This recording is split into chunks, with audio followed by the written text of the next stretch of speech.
নমস্কার বন্ধুরা, আমার ইচ্ছেগুলোতে স্বাগত জানাই। এখন আমি পাঠ করব কথাশিল্পী শরৎচন্দ্র চট্টোপাধ্যায়ের লেখা গল্প বিন্দুর ছেলের সপ্তম পর্ব। বিন্দু রুদ্ধ নিঃশ্বাসে বলিল, তারপর? উড়ে হেডমাস্টারকে বলে দেয় তিনি 10 টাকা জরিমানা করিয়ে তাকে তা দিয়ে শান্ত করেছেন। বিন্দু বিশ্বাস করিতে পারিল না, বলিল, আমার অমূল্য ছিল, সে টাকা পাবে কোথায়? মাস্টার কহিল, তা জানি না, কিন্তু সেও ছিল, এ বাড়ির নরেনবাবুও ছিল, আরও 3-4 জন স্কুলের বদমাস ছেলে ছিল। এই কথা আমি হেডমাস্টার মশাইয়ের কাছে শুনেছি। বিন্দু বলিল, টাকাও আদায় হয়ে গেছে? আজ্ঞে হ্যাঁ, তাও শুনেছি। আচ্ছা, আপনি যান বলিয়া বিন্দু সেইখানেই বসিয়া রহিল। তার মুখ দিয়া শুধু অস্ফুটে বাহির হইল, আমাকে না জানিয়ে টাকা দিলে? এত সাহস এ বাড়িতে কার? একে তাহার মন খারাপ, তাহাতে দিদির সহিত কথাবার্তা বন্ধ, তাহার উপর এই সংবাদ বিন্দুকে হিতাহিত জ্ঞানশূন্য করিয়া তুলিল। সে উঠিয়া গিয়া রান্নাঘরে ঢুকিল।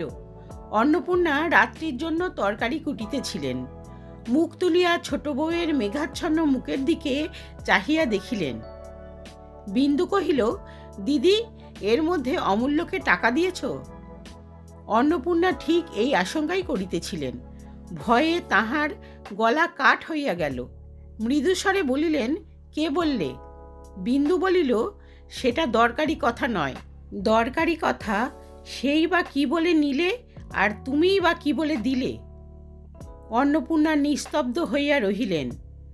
বিন্দু বলিল, তুমি চাও না যে আমি তাকে শাসন করি, সেই জন্যই আমাকে লুকিয়েছ। অমূল্য যাই করুক, মিথ্যে কথা গুরুজনের কাছে বলবে না। তুমি জেনে শুনে দিয়েছ, সত্যি কি না? অন্নপূর্ণা আস্তে আস্তে বলিলেন, সত্যি, কিন্তু এইবারটি তাকে মাপ কর বোন, আমি মাপ চাচ্ছি। বিন্দুর বুকের ভিতর পুড়িয়া যাইতেছিল। বলিল, একটিবার, আজ থেকে চিরকালের জন্যই মাপ করলুম, আর বলবো না, আর কথা কব না। সে যে এমনি করে চোখের সামনে একটু একটু করে উচ্ছন্ন যাবে, তা সইতে পারবো না। তার চেয়ে একেবারে যাক, কিন্তু তোমার কি আস্পর্ধা? শেষ কথাটা অন্নপূর্ণাকে তীক্ষ্ণভাবে বিঁধিল। তথাপি তিনি নিরুত্তরে বসিয়া রহিলেন। কিন্তু বিন্দু যত বকিতেছিল, তাহার ক্রোধ উত্তরোত্তর ততই বাড়িতেছিল। সে পুনরায় চেঁচাইয়া বলিল, সব কথাই তুমি ন্যাকা সেজে বলো এইবারটি মাপ করো, কিন্তু দোষ তার তত নয় যত তোমার। তোমাকে আমি মাপ করব না। বাটির দাসী চাকরেরাও আড়ালে দাঁড়াইয়া শুনিতেছিল। অন্নপূর্ণার আর সহ্য হইল না। তিনি বলিলেন, কি করবি, ফাঁসি দিবি? বন্যিতে আহুতি পড়িল। বিন্দু বারুদের মতো জ্বলিয়া উঠিয়া বলিল, সেই তোমার উপযুক্ত শাস্তি। নিজের ছেলেকে 2 টাকা দিয়েছি, এই তো অপরাধ? কি কথায় কি কথা আসিয়া পড়িল। বিন্দু আসল কথা ভুলিয়া বলিয়া বসিল, তাই বা দেবে কেন? নষ্ট করবার টাকা আসে কোথা থেকে? অন্নপূর্ণা বলিলেন, তুই টাকা নষ্ট করিস নে? আমি করি আমার টাকা, তুমি নষ্ট করো কার টাকা শুনি? অন্নপূর্ণা এবার ভয়ঙ্কর ক্রুদ্ধ হইয়া উঠিলেন। তিনি নিঃস্ব ঘরের মেয়ে ছিলেন। মনে করিলেন বিন্দু সেই ইঙ্গিতই করিয়াছে। দাঁড়াইয়া উঠিয়া বলিলেন, তুই না হয় মস্ত বড়লোকের মেয়ে, কিন্তু তাই বলে আর যে কেউ 2 টাকা দিতে পারে না, সে অহংকার করিস নে। বিন্দু বলিল, সে অহংকার আমি করি নে, কিন্তু তুমিও ভেবে দেখো, একটা পয়সাও দিতে গেলে তুমি কার পয়সা দাও? অন্নপূর্ণা চেঁচাইয়া উঠিলেন, কার পয়সা দিই? তোর যা মুখে আসে তাই বলিস? যা, দূর হয়ে যা সামনে থেকে। বিন্দু বলিল, দূর আমি রাত পোহালি হব, কিন্তু কার পয়সা খরচ করো সেটা দেখতে পাও না? কার রোজগারে খাচ্ছ পড়ছ সেটা জানো না? হঠাৎ কথাটা বলিয়া বিন্দু স্তব্ধ হইয়া থামিল। অন্নপূর্ণার মুখ সাদা হইয়া গিয়াছিল। তিনি ক্ষণকাল নির্নিমেষ চোখে ছোট বউয়ের মুখের প্রতি চাহিয়া বলিলেন, তোমার স্বামীর রোজগারে খাচ্ছি পড়ছি, আমি তোমার দাসীবাদী, উনি তোমার চাকর বাকর, এই না তোর মনের কথা? তা এতদিন বলিসনি কেন? তাহার ওষ্ঠাধার বারংবার কাঁপিয়া উঠিল। তিনি দাঁত দিয়া অধর চাপিয়া ধরিয়া এক মুহূর্ত স্থির থাকিয়া বলিলেন, কোথা ছিলি ছোট বউ, যখন ছোট ভাইকে পরাবার জন্যে ও দুখানি কাপড় একসঙ্গে কিনে পড়েনি? কোথা ছিলি তুই, যখন ঘর পুড়ে গেলে গাছতলায় একবেলা রেঁধে খেয়ে এই পৈতৃক ভিটেটুকু খাড়া করেছিল? বলিতে বলিতেই তাহার দুই চোখ দিয়া দর দর করিয়া জল ঝরিয়া পড়িল। আঁচল দিয়া মুছিয়া ফেলিয়া বলিলেন, ও যদি জানতো তোদের মনের কথা, কখনো এমন আফিং খেয়ে চোখ বুজে হুঁকোর নল মুখে দিয়ে আরাম করে দিন কাটাতে পারত না। সে লোকও নয়, ওকে জানে তোর স্বামী, ওকে জানে স্বর্গের দেবতারা। আজ আমার ছুতো করে তুই তাকে অপমান করলি? স্বামী অভিমানে অন্নপূর্ণার বুক ফুলিয়া ফুলিয়া উঠিতে লাগিল। বলিলেন, ভালোই হলো জানিয়ে দিলি, সত্যি আত্মহত্যা করেছিল। আমিও দিব্যি করছি, বরং পরের বাড়ি রেঁধে খাবো, তবুও তোদের ভাত আর খাবো না। তুই কি করলি, ওকে অপমান করলি? ঠিক এই সময়ে যাদব প্রাঙ্গণে আসিয়া দাঁড়াইয়া ডাকিলেন, বড় বউ। স্বামীর কণ্ঠস্বরে তাহার অভিমান ঝটিকা ক্ষুব্ধ সাগরের মতো উত্তাল হইয়া উঠিল।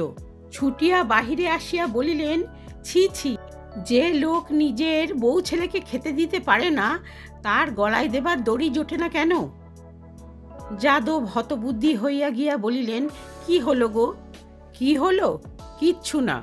ছোট বউ আজ স্পষ্ট করে বলে দিলে, আমি তার দাসী, তুমি তার চাকর। ঘরের ভিতর বিন্দু জিভ কাটিয়া কানে আঙুল দিল। অন্নপূর্ণা কাঁদিতে কাঁদিতে বলিলেন, আমার একটা পয়সা কাউকে হাতে তুলে দেবার অধিকার নেই। তুমি বেঁচে থাকতেও আজ আমাকে এই কথা শুনতে হলো। আজ তোমার সামনে দাঁড়িয়ে এই শপথ করছি, ওদের ভাত খাবার আগে যেন আমার বেটার মাথা খেতে হয়। বিন্দুর অবরুদ্ধ কর্ণরন্ধ্রে এ কথা অস্পষ্ট হইয়া প্রবেশ করিল। সে অস্ফুটে, কি করলে দিদি বলিয়া সেইখানেই ঘাড় গুঁজিয়া আজ 12 বর্ষ পরে অকস্মাৎ মূর্ছিত হইয়া পড়িল। নূতন বাড়িতে যাদব, অন্নপূর্ণা ও অমূল্য ব্যতীত আর সকলেই আসিয়াছিল। বাহির হইতে বিন্দুর পিসি, পিসির মেয়ে, নাতি নাতনি, বাপের বাড়ি হইতে তাহার বাপ মা, তাহাদের দাস দাসী প্রভৃতিতে সমস্ত গৃহ পরিপূর্ণ হইয়া গিয়াছিল। এখানে আসিবার দিনটাতেই শুধু বিন্দুকে কিছুটা বিমনা দেখাইয়াছিল, কিন্তু পরদিন হইতেই সে ভাব কাটিয়া গেল। রাগ পড়িলেই অন্নপূর্ণা আসিবেন, ইহাতে বিন্দুর লেশমাত্র সংশয় ছিল না। এখানে পূজা দিয়া লোকজন খাওয়াইতে হইবে, সে তাহারই উদ্যোগ আয়োজনে ব্যস্ত হইয়া পড়িল।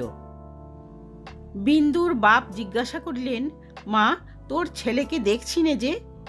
বিন্দু সংক্ষেপে কহিল, সে ও বাড়িতে আছে। মা প্রশ্ন করিলেন, তোর যা বুঝি আসতে পারলেন না? বিন্দু কহিল, না। তিনি নিজেই তখন বলিলেন, সবাই এলে ও বাড়িতেই বা থাকে কে? পৈতৃক ভিটে বন্ধ করেও তো রাখা চলে না।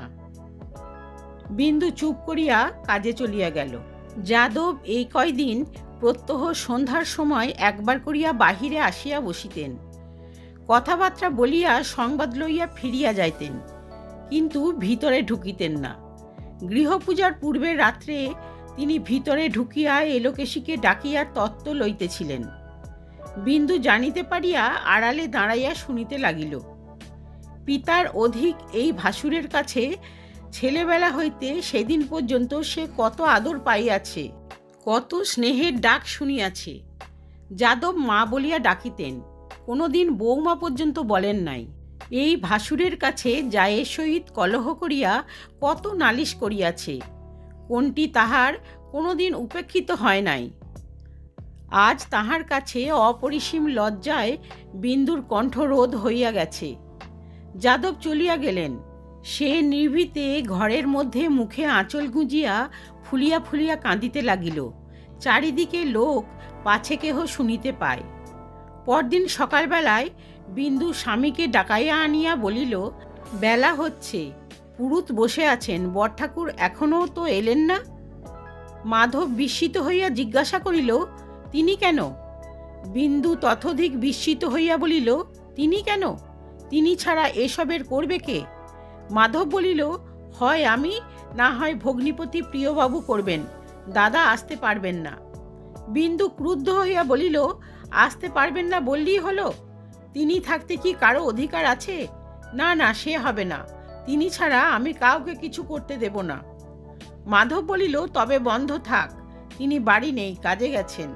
এ সমস্ত বড়গিন্নির মতলব, তাহলে সেও আসবে না দেখছি, বলিয়া বিন্দু কাঁদো কাঁদো হইয়া চলিয়া গেল।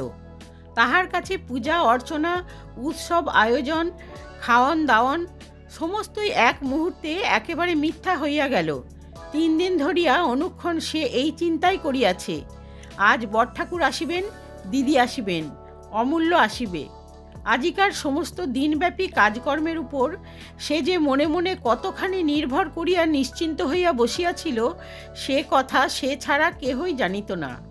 একটা কথায় সে সমস্ত মরীচিকার মতো অন্তর্ধান হইয়া যাইবা মাত্রই উৎসবের বিরাট পণ্ডশ্রম পাষাণের মতো তাহার বুকের উপর চাপিয়া বসিল।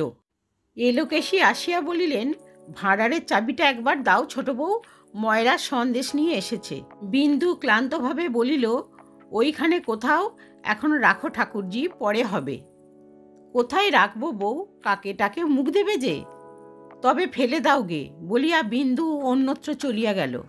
পিসিমা আসিয়া বলিলেন, হ্যাঁ বিন্দু, এবেলা কতখানি ময়দা মাখবে, একবার যদি দেখিয়ে দিতিস। বিন্দু মুখ ভার করিয়া বলিল, কতখানি মাখবে তার আমি কি জানি, তোমরা গিন্নি বান্নি, তোমরা জানো না? পিসিমা অবাক হইয়া বলিলেন, শোনো কথা,